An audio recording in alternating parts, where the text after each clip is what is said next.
Haleluya, haleluya. Ubuntu bw'Umwami Imana bubane namwe, urukundo no gufashwa na Mwuka Wera bibane namwe mwese mu izina rya Yesu Kristo Umwami n'Umukiza wacu. Amen. Iki gitondo rero mfashe uyu mwanya ngira ngo nongere mbashimire mwebwe mwese mubasha gukurikirana izi nyigisho, itorero n'umurimo w'abizera. Rero dutangira twize ibintu 9 byimira ubushake bw'Imana kuri twe cyangwa bihagarika ubushake bw'Imana kuri twe.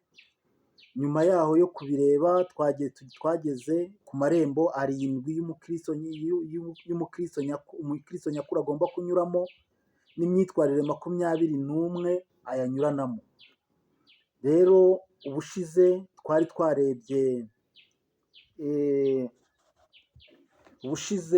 twarebye imimerere y'ubuzima bw'umukristo nyakuri ari nk'irembo rya mbere. Tureba irembo rya kabiri, imyifatire y'umukristo nyakuri imbere y'Imana. Ku mimerere y'ubuzima bw'umukristo nyakuri twarebye kuko amera nk'umusirikare, amera nk'urushanwa mu mikino, amera nk'umuhinzi. Ku irembo rya kabiri, ku myifatire y'umukristo nyakuri imbere y'Imana, twarebye kuko amera nk'aho ari wenyine, nk'umukozi wo ku isaha ya nyuma y'umunsi, kandi akongera akitwara nk'uzapfa ejo. Ku irembo rya gatatu twarebye uruhare rw'umukristo nyakuri mu buzima bwa buri munsi. Dusanga ari umurwanyi, ari umurinzi, ari umujyanama. Ku cya kane tubona ibiranga umukristo nyakuri. Dusanga kuko mu bimuranga bye byose arangwa n'ubuzima bw'amasengesho no kwinginga, arangwa n'ubuzima bwo guhimbaza no kuramya. Umukristo nyakuri arangwa n'ubuzima bwo kuzirikana ijambo ry'Imana. Uyu munsi rero turareba irembo rya 5, aho umukristo nyakuri nk'igikoresho gikomeye cy'Imana. Rero muri kumwe na Pasiteri Kanyabuganza Jean Leonard, kugira ngo dukomezanye, cyangwa ugiye nshyizeho ikiganiro ujye uhita ukibona, wabasha gukora subscribe kugira ngo igihe nkishyizeho ujye uhita ukibona. Kandi ufite n'ikindi gitekerezo washaka kutwungura, ni karibu. Cyangwa hari n'ibindi ushaka gusobanuza, ni karibu. Kuri telefone biba iri hasi hariya, ni 0784740999. Ndabakunda rero, murabe umumaro, murabe igiciro. Kandi impamvu y'iki kiganiro ni ukugira ngo abantu benshi mu murimo w'Imana yabahaye mu matorero barimo atandukanye barusheho gukorera Imana, kandi barusheho kuyikorera bibahesha umugisha. Barusheho kubonera umugisha mu murimo bakora w'Imana wo kubasha kuyiramya no kuyihimbaza. Kandi ikindi cya kabiri, barusheho kumenya iki kiganiro ntagiteguye kugira ngo Yesu Kristo arusheho kuba umwami ukomeye kandi aganze yigarurira imitima yacu n'ibikorwa byacu mu buzima bwa buri munsi. Ubuntu bw'Umwami Imana bubane namwe. Reka rero duhita twihuta kuri irembo rya 5, umukristo nk'igikoresho gikomeye cy'Imana. Nge ntekereza ko binezeza Imana gukoresha umuntu kurusha abamarayika, kuko umuntu yaremwe mu ishusho y'Imana. Umuntu ku murimo ni nk'Imana iba irimo yikorera ubwayo. Niyo mpamvu ntago Imana ishobora gukoresha abamarayika cyangwa ikoresha amabuye cyangwa ikoresha ibiki. Igikorwa cya mbere ni umuntu igikoresha. Rero umuntu ishobora kumutumaho marayika, ishobora kugira ibintu byinshi ibasha kumukoresha, wenda ikoresheje izindi mbaraga zayo, ariko umuntu niwe mukozi ku isi, niwe shusho y'Imana itagaragara hano mu isi. Imana yingingiye, ni ukuvuga dusomye mu Bakorinto ba 2 ibice 5:20, iravuga ngo tuba intumwa mu cyimbo cya Kristo. Imana ibingingira muri twe. Imana yingingira muri twe atari mu bamarayika. Dukora umurimo wo kuba intumwa, abahagarariye Imana, si abamarayika. Tunabibona mu Befeso ibice 2 umurongo wa 10. Turi abo yaremye. Abo yaremye rero bakorera hano mu isi si abamarayika, ahubwo ni twebwe abantu. Umukristo nyakuri ni igikoresho gikomeye imbere y'Imana. Agereranywa n'impanda, ararangurura bakumva. Agereranywa n'itabaza, agereranywa n'inyundo, abasha gusenya ibitari mu bushake bw'Imana. Tusome ijambo ry'urufunguzo kuri iki cyiciro tureka turebe mu gitabo cy'ibyakozwe n'intumwa ibice 9 ku murongo wa 15, kuko uwo muntu ari igikoreshwa nitoranyirije ngo yogeze izina ryanjye. Aha ngaha ni igihe Ananiya yari amajije kuvuga ngo umwami Imana yari amubonekeye amubwira kuko mu irembo mu nzira igororotse habonetsemo umugabo bitaga Sawuli, nawe uyu munsi ari mu bahamya Kristo. Ariko aravuga ngo uwo nguwo arimo arica abantu, ni gute njye namwegera? Kandi natwe ko arimo kugenza ngo atwice. Avuga ati urushywa n'iki ko nawe azarushywa n'ibikomeye? Aho nguwo nawe rero ni igikoreshwa cyanjye nitoranyirije. Aha niko hano babivuga. Ubwo nari maze reka rero nanjye wenda nk'ubutumwa bwanjye nk'umuntu nanjye ubwanjye, kuko iki gitabo ninjye wacyanditse, nanjye wenda ntari nk'ubuhamya buto nabaha. Ubwo nari maje gupfusha umugore wanjye, nahawe ubutumwa bwinshi n'abakozi b'Imana batandukanye bumbwira kwimuka. Nkomeza kwiganyira nibaza uko nzagenda ntatumwe n'itorero, uko nshobora kurera abana ntafite umufasha, uko itorero ryaho nzimukira ryari rya ADEPR rizanyakira. Numva ijwi rimbwira ngo genda kuko wowe uri igikoresho cyanjye. Nakomeje gutekereza kuri iyo mvugo y'Imana, nsanga imbere yayo ntaho ntandukaniye na moto nari ntunze nahagurutsaga igihe nshakiye ikajya aho nshaka hose. Ni ukuvuga imbere y'Imana turi ibikoresho byayo, ntabwo dufite kwiga, ntabwo dufite kuvuga ngo turabyanze.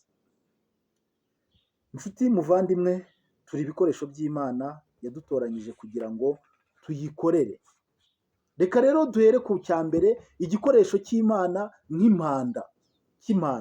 Tubibonera muri Yoweri ibice 2 ku murongo wa 1 kugeza ku wa 15. Avuga ngo muvugirize impanda n'ibindi n'ibindi. Imana iri gutegura ingabo zikomeye zamamaza kuza kwe, kuko umunsi wayo uje ndetse wegereje. Nk'uko Yohana Umubatiza yari impanda iteguza kuza kwa Mesiya, niko n'abakristo nyakuri bagomba kwamamaza ukugaruka kwa Yesu. Tubibona muri Matayo igice cya 1 umurongo wa 2 kugeza ku wa 3. Abakristo nyakuri bari mu mpande enye z'isi, bamwe baragaragara, abandi bakorera mu ibanga kugeza ku munsi w'umwami. Barategura ukugaruka k'umwami ukomeye, umutware w'abatware Yesu Kristo. Bafite ubutumwa bw'ubuhanuzi bwo gutegura ibihugu, indimi n'amoko yose, barateguriza ukuza kwa Kristo. Iyo mpanda ni ijwi ry'ubuhanuzi ritangaza cyangwa ryamamaza kuza kw'icyubahiro. Iyo mpanda ni nk'iya Mose yavuzaga ku bw'Abayisiraheli, ndetse na n'ubu iravuga. Tubibona muri Amosi ibice 4 ku murongo wa 12. Haravuga ngo Isiraheli we, itegure gusanganira umwami wawe. Ngiyo umukristo nk'impanda ararangurura avuga kugaruka k'umwami wacu Yesu Kristo. Reka tugere no ku gikoresho cya kabiri.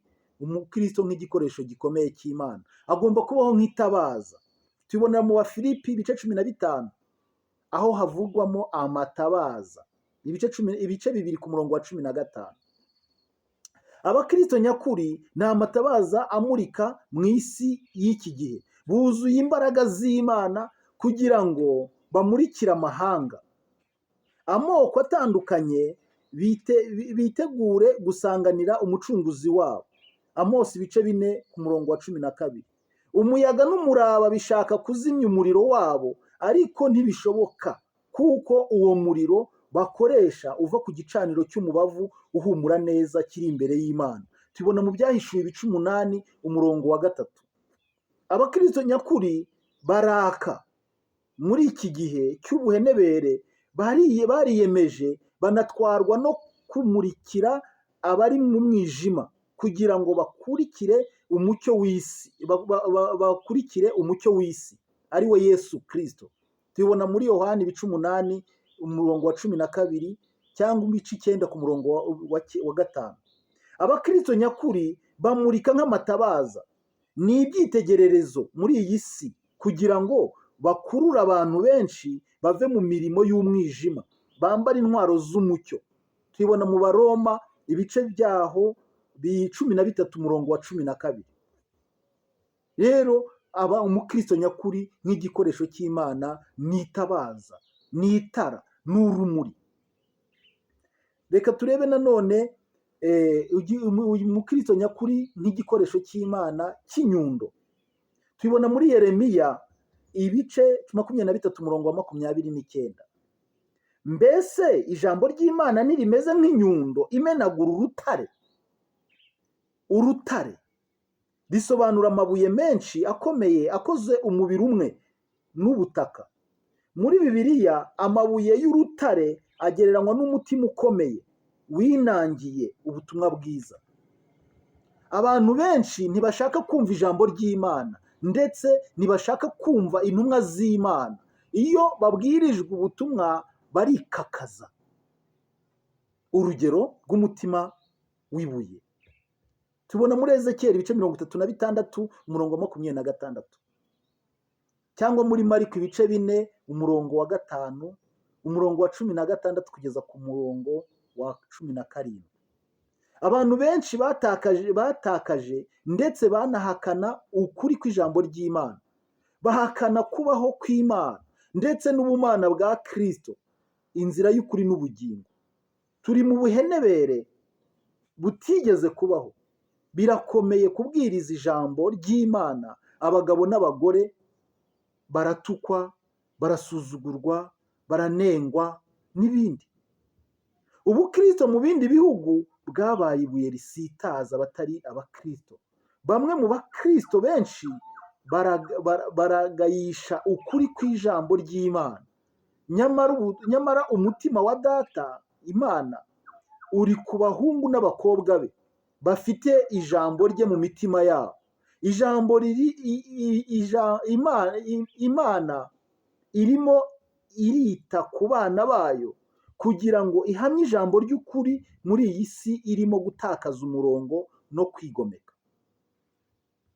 Amagambo yabo n'inyigisho zabo ntibishingiye ku magambo y'ubwenge bwa teoloji, ahubwo ni ibigaragaza umwuka w'imbaraga. Tubibona mu Bakorinto ba mbere ibice 2 ku murongo wa 4. Imana yohereza amagambo mu mitima y'abana bayo b'ukuri kugira ngo ibyo bitare bimenagurike. Hakwiriye kwigishwa ijambo ry'ukuri riva ku mwuka w'Imana, ritava muri teoloji, ritava mu nyigisho za filozofi, ahubwo zitangwa n'umwuka wera. Inyigisho nziza ziva ku mutima w'Imana. Imana iri gukoresha abanyakuri nk'inyundo imenagura imitima yinangiye imeze nk'urutare. Iyo nyundo nta yindi ni ijambo risize riva ku mutima w'Imana rimenagura imitima yishyize hejuru. Reka turi noneho rero bene data, ndumva uyu munsi reka ikiganiro cyacu tukisubikira aha ngaha, ariko ndagira ngo wumve kuko mu kugira ngo uhagarare nk'inyundo, nuko ntabwo ari amagambo watojwe n'abigisha baguhagarara imbere buri cyumweru, cyangwa mu byumba by'amasengesho, cyangwa mu mashuri ya teoloji wize. Nanjye bivuga nize teoloji, mfite A0 muri teoloji, ariko ndagira ngo nkubwize ukuri ko ijambo rihindura ni iri ryonyine gusa, nuko Kristo ari umwami n'umukiza, kandi umwemereye ukamwimika arima. Kandi iyo wemeye kuyoborwa nawe ubasha kubona amahoro atangwa nawe. Ntabwo bitandukanye n'amafilozofi menshi n'amadisipurine menshi amadini ashyiraho, gusa agakiza kari muri Kristo umwami wacu n'umukiza wacu. Rero ndagushimiye wowe wabashije gukurikirana iyi nyigisho. Ubuntu bw'umwami Imana bubane nawe. Uwiteka kwagureho n'umuryango wawe, aguhe igikundiro mu rugo rwawe, aguhe igikundiro mu itorero, aguhe igikundiro mu kazi ukora ka buri munsi, aguhe kugubwa neza. Mwari kumwe na Pasiteri Kanyabuganza Jean Leonard, ubakunda kandi ubifuriza ibyiza. Imbaraga z'Imana, igikundiro n'ubwiza n'imigisha myinshi yo mu gakiza ke ibasendereho mu izina rya Yesu Kristo. Amen.